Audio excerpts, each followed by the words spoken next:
And Syria is just one example. American War Crimes has its own Wikipedia page. Torture, extrajudicial killings, illegal detentions, they've done it all. Let me start with Iraq. Who can forget the Abu Ghraib prison? This is where America perfected their war crimes. Prisoners were tortured, raped, sodomized and killed. All of this is documented. In fact, it was authorized by the US government. Their Justice Department released a memo before the Iraq war. It's called the Torture Memos. What did this document say? One, that US officials cannot be charged with war crimes. And two, that enhanced interrogation techniques can be used on prisoners. What are these enhanced techniques? Basically a clever way of saying torture. And two pictures sum up what America did in Abu Ghraib. Here's one of them. The prisoner is made to stand on a box. His head is covered and his fingers are connected to an electric wire. Do you know what his interrogators told him? If you fall off the box, you will be electrocuted. That's what he was told. Here's picture number 2. It's even worse. Naked prisoners have been piled on top of each other. Their heads are covered, and posing behind them are US soldiers, all smiles. This was standard practice, apparently. The CIA regularly clicked naked pictures of their prisoners. The idea was to strip them of all dignity. Many prisoners died during such so-called interrogations. Many are still languishing in so-called US black sites. The people who did this are not soldiers, they're criminals. But the United States continues to protect them. Let me give you an example. In 2005, a US battalion in Iraq was hit by a roadside bomb in a place called Haditha. One soldier was killed, one soldier. The same day, this battalion marched into a neighborhood. They shot and killed 24 women and children. Do you know what the battalion's leader said? Shoot first, ask questions later. And do you know what his punishment was? 90 days in jail plus a pay cut. A pay cut.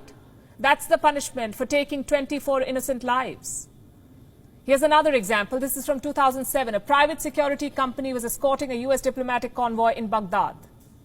They say they were ambushed. In response, they killed 17 innocent Iraqi citizens.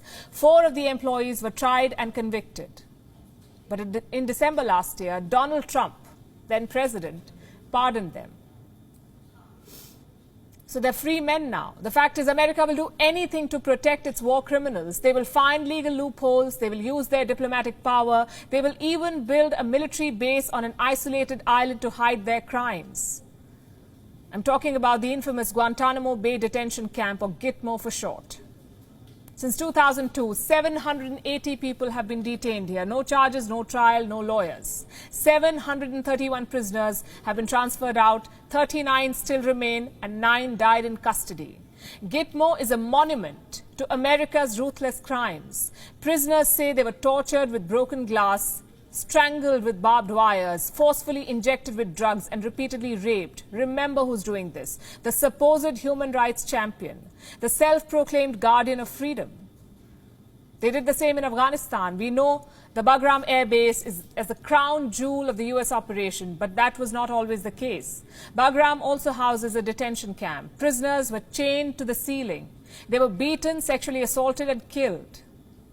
Then you have a list of illegal operations. The Kandahar massacre, 16 civilians dead, including 9 children. The Maiwand district murders, 3 civilians dead. The Kabul airstrike, 9 civilians dead. This last one happened this year. An entire family was wiped out in one strike. What's the punishment for such mistakes? Apparently nothing. The Pentagon says no US soldier will be punished. No jail, no demotion, not even pay cuts. And frankly, we should not be surprised. America's drone strikes are among the biggest war crimes in human history. The president orders, the Pentagon pushes a button, and innocent civilians are massacred halfway around the world. Let me show you the numbers. Since 9/11, the US has conducted 100,000 drone strikes. Do you know how many people have they killed? At least 22,000 civilians. The worst estimate is 48,000. Could any other country get away with these crimes? No, they would be sanctioned, at the very least dragged to court. And that's the other issue. The US is yet to join the International Criminal Court, which means the ICC, International Criminal Court, cannot prosecute US soldiers. Then who can? American courts. And we all know how that ends. Even if US courts convict a soldier, their president ends up pardoning him. He becomes a decorated war hero instead of a war criminal. Hollywood makes movies on them. Late night shows interview them. This is the reality of the United States. The American war machine is actually a war crime machine. It's about time someone called them out. US soldiers arrive in foreign lands as messengers of peace and freedom, but they leave as merchants of death and destruction.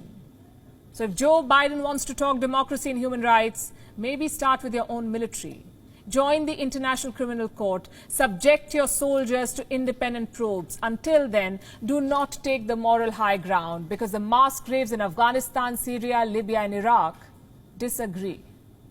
WION is now available in your country. Download the app now and get all the news on the move.